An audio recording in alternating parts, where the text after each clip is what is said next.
Oscar Isaac is Moon Knight, guys. Yes, thank God. And Jared Leto is back on the Justice League. What? What? All of this. Talk about that. Movie Minds. Yes.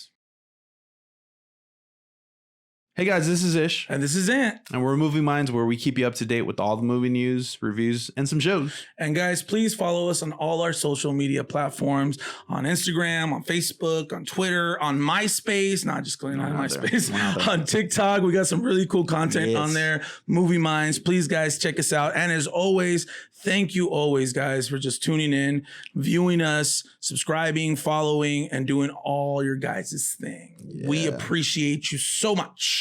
Yes. But other than that, let's go on to Worthy Mentions, guys. Worthy Mentions, guys. Anyway, now we have the first photo, the first picture of the Uncharted movie with Tom Holland, guys. That the cast includes Mark Wahlberg, Antonio Banderas, Tati Gabriel, Sofia Ali. It is helmed by the Venom director, Ruben Fleischer, and is written by Art Markham. Man, I really love this picture, bro. Yeah, I'm a big fan of the video game, guys. I played a few of them as well, and they really got it really close to the you know, the wardrobe, man. What do you think? Dude, it looks perfect. That's, I think the casting for this is really on spot on. The physicality that the character is going to require, Tom Holland has it knocked out for sure. So I can't wait for this, to be honest with you. He tweeted, or he put an Instagram post that says, "It's nice to meet you. I'm Nate, Uncharted." So he's having fun with it. It's also, Sony also pushed it back the release date to 7 months to October 8th of 2021. So it's unfortunate, but we will have to wait.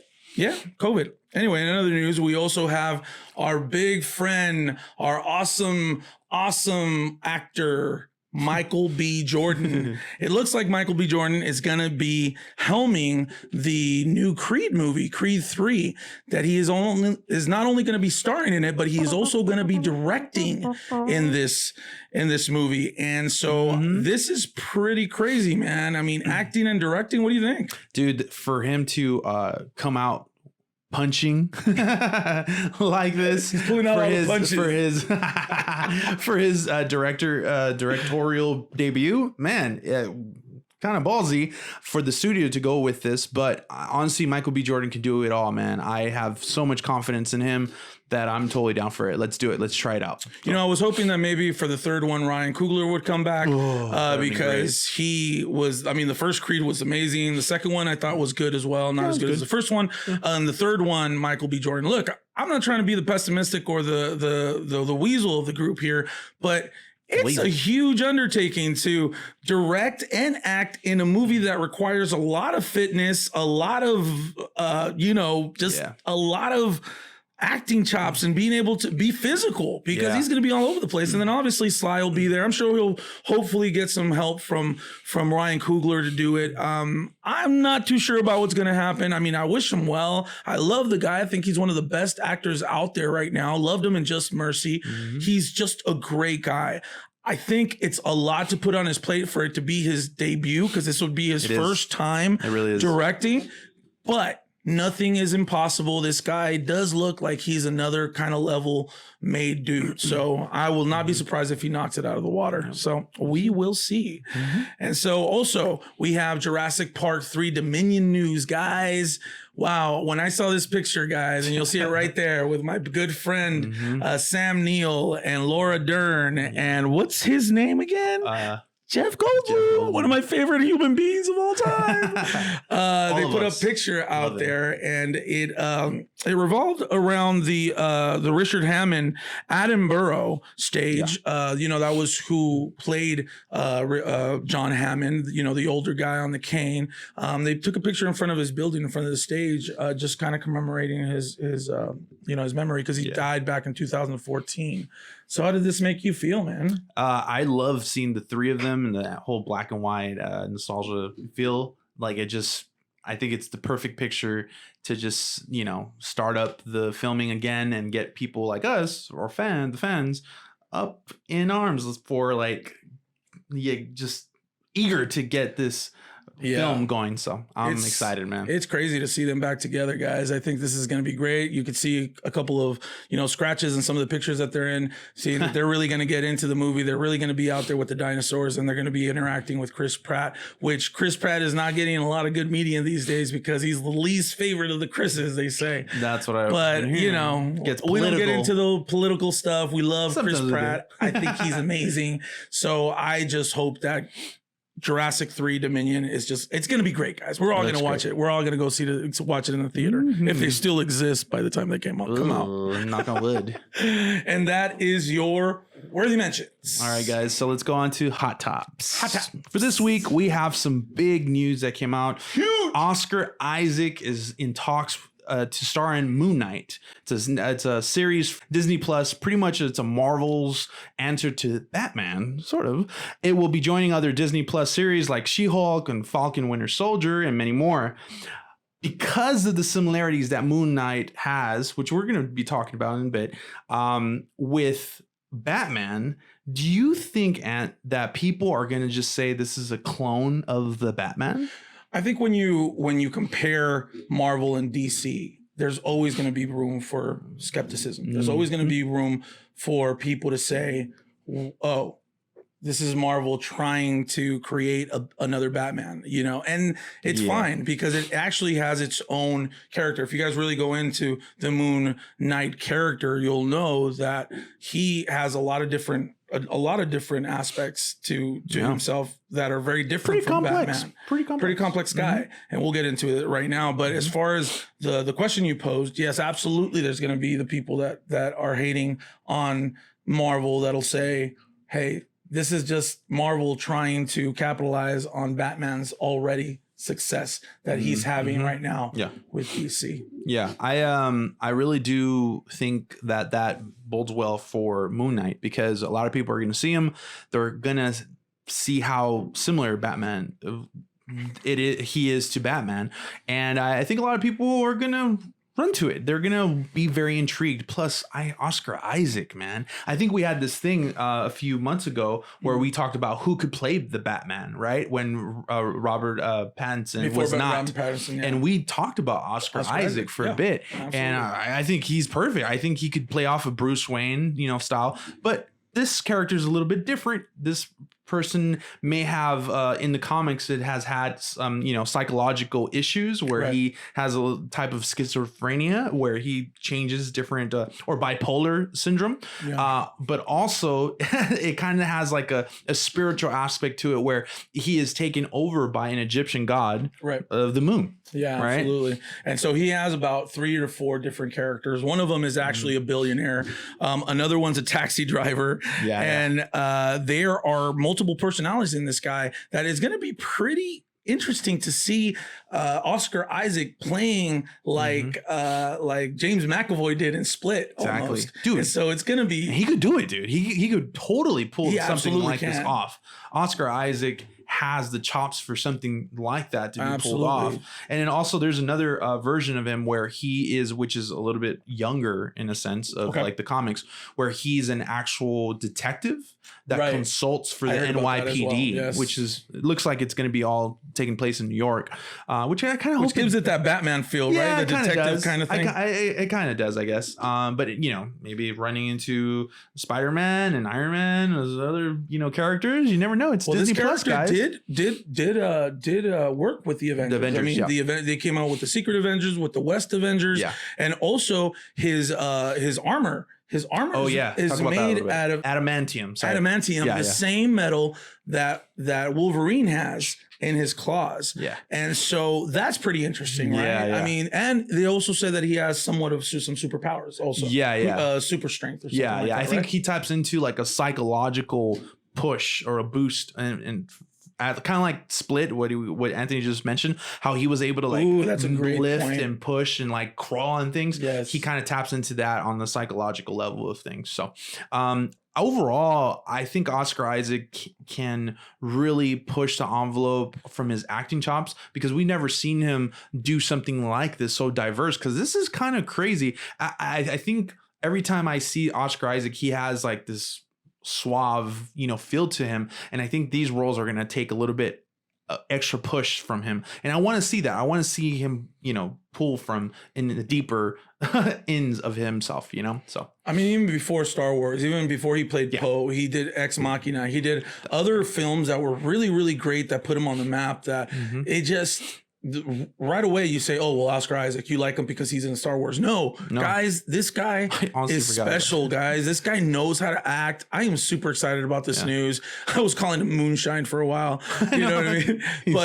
But I think that if Marvel plays his cards right, with this whole, other phase of the MCU, he will be a pivotal part, because I don't think that Oscar Isaac will only be in the streaming services. Okay. Yes, they're going to come out with a series and he's going to be in there. Yeah. But Kevin Feige is over the streaming service, and there is no way that Kevin Feige is not going to fit that kind of actor or that kind of character into the Marvel Cinematic Universe in the theater and movie wise. So super excited, guys. We'll see what happens. Yeah. But also have on our second topic, we have Zack Snyder coming out with some good news, saying that Jared Leto's Joker will be reprising his role on the Justice League. Ish, what do you think about all these people that don't really like this Joker?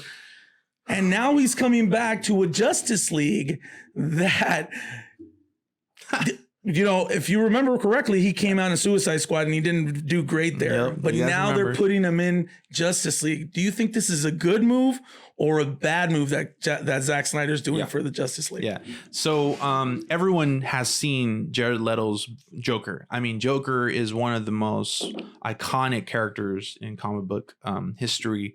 Everyone's favorite villain almost.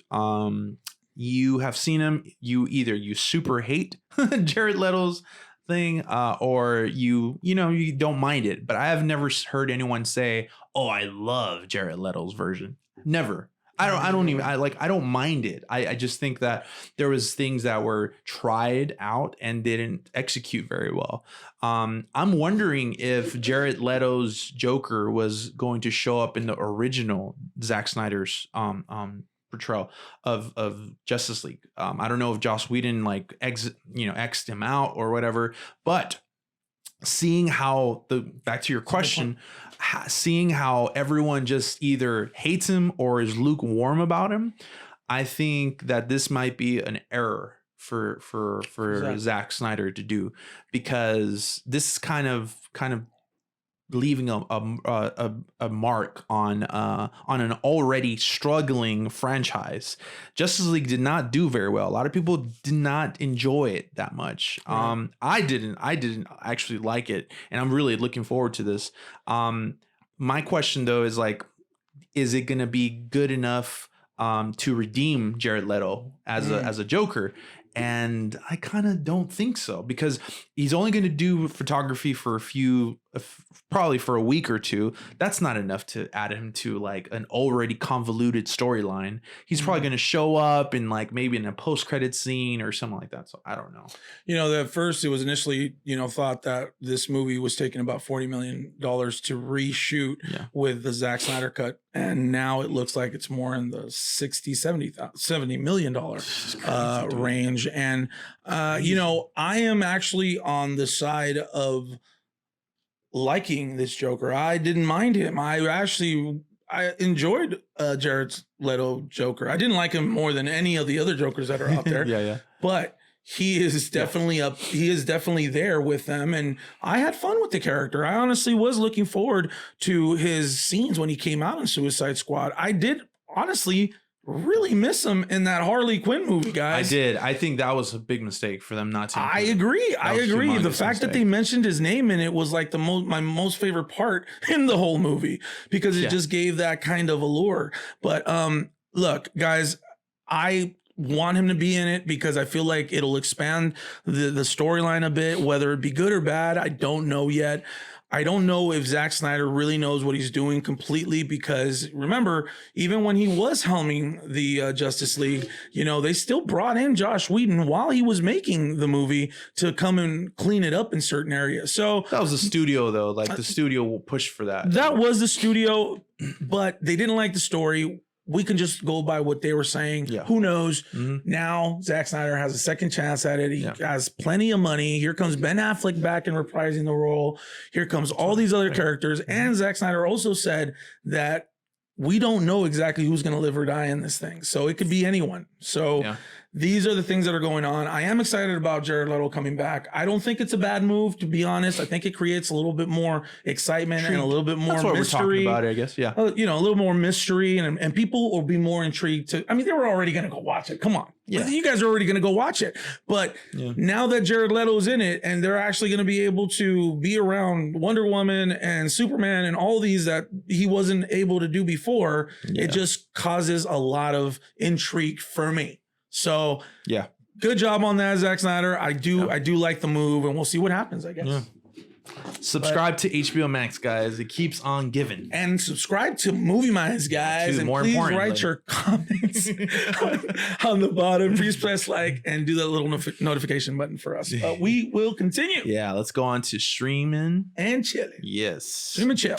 Guys, we have this interesting short film, anthology series on Netflix called Social Distancing. Ooh, that must have struck in you a bad chord there, because everyone does not want to do any more social distancing. No, I don't. But I'm going to talk about this film, about this series.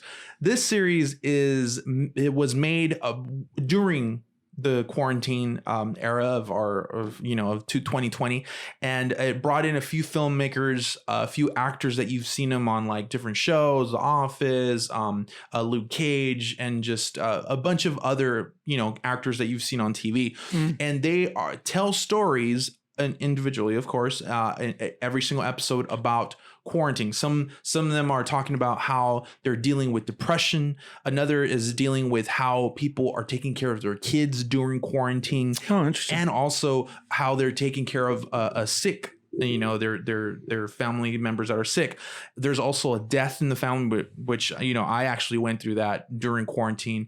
And there is social justice, right, like all that when that happens with George Floyd and stuff like that. Absolutely. When that happened, it's all inside of these episodes, and they're just so well intertwined with what's going on until like today. And it really struck a chord with me on different subjects, especially on the whole just different social problems that we were having during quarantine. So for me, it was a very interesting experience. It really was personal to me, but you may not have that same reaction because you just hate 2020 that much, and you just don't want to relive something that you're already inside of it. It's like you're watching The Matrix, but you're part of the Matrix. It's very strange. It's very, very strange, but I really did connect with it. And I think some of you guys, maybe half of you guys, will connect with it, watch it, and love it. The other half, you're going to hate me for suggesting this to you. So you guys go with it. I hope that you give it a shot. Sounds pretty interesting, man. I'm going to check it out. It's on Netflix, huh? Netflix. Yeah, I'll definitely check it out. My movie that I'm going to pick this week, it's also on Netflix, and the name of it is called Yes, God, Yes. And it's a original Netflix movie, and it stars one of the girls from the Stranger Things. And I thought I had it here in my notes, but I don't right now. But it's the sister of the older sister. She's a very, petite young girl. I forget her name right now. Natalie Dyer. Natalie Dyer. There you go. Yeah. This girl did such a great job in this movie, guys. I put it on because I saw it. I read the synopsis of it, and it really interested me. And it's about a girl that is really confused about her sexuality. She doesn't know how to express that side of her, and she's in a Catholic church. She's in a Catholic school, and there's a lot of people that a lot of kids that are always judging, and it's when you're at a church and you have people that know something about you and they spread rumors, and because you're not godly. And then she goes to a retreat to try to get closer to God, and she realizes that she's going through a lot of sexual battles there. She sees someone that she likes, and she starts you know, imagining things with that person. And that's a big no-no, obviously. They have her have a quiz to tell her what she struggles with. And then later they throw it in her face. You know, the people that run the, you know, the priest or the pastor. And then they tell her all these things that they're doing wrong. And I can't believe that you would do things, because she does a few questionable things to them. And then come to find out that the same people and the same pastor that are saying these things are doing their own crazy stuff. And so the movie's quite good, guys. I really did enjoy it. It goes through a life of a girl, like I said, that has a lot of questions about a lot of things. And her innocence is very, very portrayed in this movie. The girl that plays her did a great job to just portray that innocence. And I applaud her acting job for it. At the end, I don't know if you'll feel satisfied, but at least you'll see another scope of what happens in some of these schools. And I will agree that these things happen that way. I've heard stories. I've seen it. And I've seen it as well. So check it out, guys. Yes, God, Yes is the movie on Netflix. I hope you guys like it. Cool, guys. There you go. All right. So let us know what you guys think about all those picks. Like and subscribe. Please comment, guys. And you know, every time you guys like, I get like this euphoric feeling. So I can feel it when you guys like the video. I can feel it when you guys follow. There's like little ringing, like somebody's talking about me or something. I'm just playing, guys. I thank you guys. We appreciate the likes. Thank you for following us. Thank you for watching. And like always, and as always, stay moving minded. Stay moving minded. Woo!